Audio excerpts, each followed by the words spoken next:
तो देखिए अब हमारा जो सेकंड लर्निंग आउटकम है, we have to work out on that. The second learning outcome is Church's thesis. आइए देखते हैं व्हाट इज चर्चिज। देखिए जो चीज़ मैं यहाँ पे आपको बताने जा रहा हूँ यही इसकी समरी है, उसको मैं स्टेप बाय स्टेप आपको लिखूंगा जिससे आप अपने नोट्स प्रॉपर बना सकें।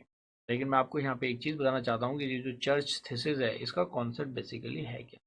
चर्च थीसिस क्या कहती है कि अगर किसी प्रॉब्लम के लिए आप ट्यूरिंग मशीन डिज़ाइन कर रहे हैं तो आप उसके लिए एक एल्गोरिथम भी डिज़ाइन कर सकते हैं, और वाइस वर्सा।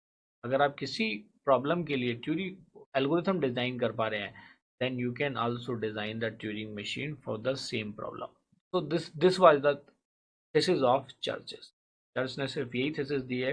और थीसिस का मतलब क्या होता है, इसका कोई प्रूफ नहीं होता। ठीक है, thesis means there is no proof. आप इसे प्रूव करते हैं with the help of an example, with the help of a counter example, और बाई कॉन्ट्रडिक्शन।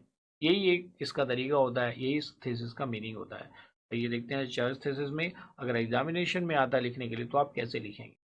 लेकिन फिर से मैं आपको बता देता हूँ, अगर किसी प्रॉब्लम के लिए आप एल्गोरिथम डिजाइन कर सकते हैं तो उसके लिए आप ट्यूरिंग मशीन भी डिजाइन कर सकते हैं, और vice versa. That is called Church's thesis.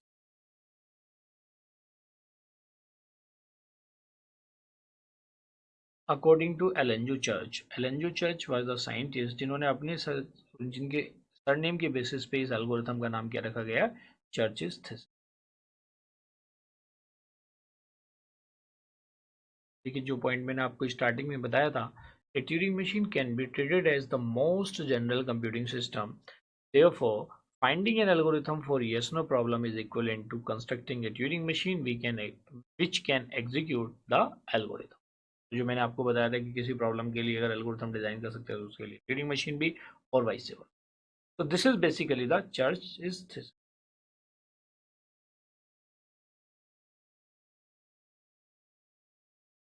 It is also known as Church Turing hypothesis. Why it is known as Church Turing hypothesis वो अभी हम देखने जा रहे हैं। देखिए it is also known as Church Turing hypothesis. मैंने आपको बताया था कि क्यों कहलाता है। इन 1936 एलन जो Church and Alan Turing propose that the class of decision problems, तो डिसीजन प्रॉब्लम का क्या है, जिसमें आप ये डिसाइड कर सकते हो कि इसका सॉल्यूशन एग्जिस्ट करता है या नहीं करता, दैट इज वो प्रॉब्लम जिसका सॉल्यूशन यस और नो की फॉर्म में एग्जिस्ट करता हो, और यू कैन से जिनका सॉल्यूशन ट्रू और फॉल्स की फॉर्म में एग्जिस्ट करता हो, that can be solved by any reasonable model of computation is exactly the same as the class of decision problems that can be solved by a Turing। इसके बाद भी इन्होंने और मॉडल्स प्रपोज करे, जिसमें आपने लैम्डा कैलकुलस का नाम सुना होगा, वो भी इन्होंने ही प्रपोज किया। And the last point two remember about church thesis is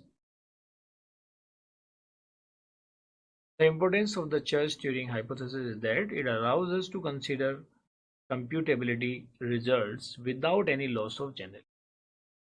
the last point and the key point जो मैंने आपको बताया कि अगर आपसे कहीं पे कोई डिस्कशन में आता है तो आप क्या कहेंगे, जो मैंने आपको स्टार्टिंग में बताया था कि अगर किसी यस नो प्रॉब्लम का या किसी भी प्रॉब्लम की अगर आप एल्गोरिथम डिजाइन कर सकते हैं तो उसके करस्पॉन्डिंग आप ट्यूरिंग मशीन भी डिजाइन कर सकते हैं, और वाइस वर्सा।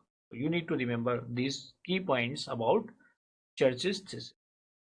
तो देखिए जो हमारा सेकंड लर्निंग आउटकम था आज का, हमने उसको भी अचीव कर लिया है। So now let us have a knowledge check.